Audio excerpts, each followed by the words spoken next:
Souvent j'insiste en disant qu'il n'y a pas que les médicaments. On pense toujours pour la douleur il y a les médicaments, mais non. Parce que dans une douleur il y a une composante émotionnelle. Et votre émotion va faire que cette douleur elle va être amplifiée ou diminuée. Et que si vous mettez un bon climat émotionnel avec un enfant détendu, avec la présence du parent, on lui a bien expliqué, il sait ce qu'on attend, le cadre est décoré, il est bien traité, enfin, etc.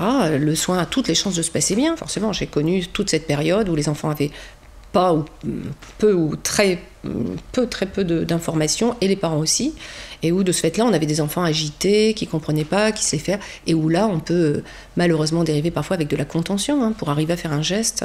Malheureusement j'ai connu ça au début de ma profession de pédiatre, oui, c'était même presque que ça, et donc je ne saurais plus vivre aujourd'hui je pourrais plus exercer ma profession de pédiatre sans les documents de sparadrap. Donc pour moi, ça ne peut pas faire autrement.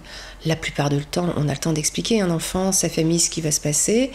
On va baisser le niveau de stress, on va les rendre moins anxieux, alors que le contraire est vraiment catastrophique. Et après, ça va compromettre complètement les soins à l'avenir. Ça, c'est vrai que c'est pour tout un avenir d'un enfant, et j'ai envie de dire même de l'adulte de demain.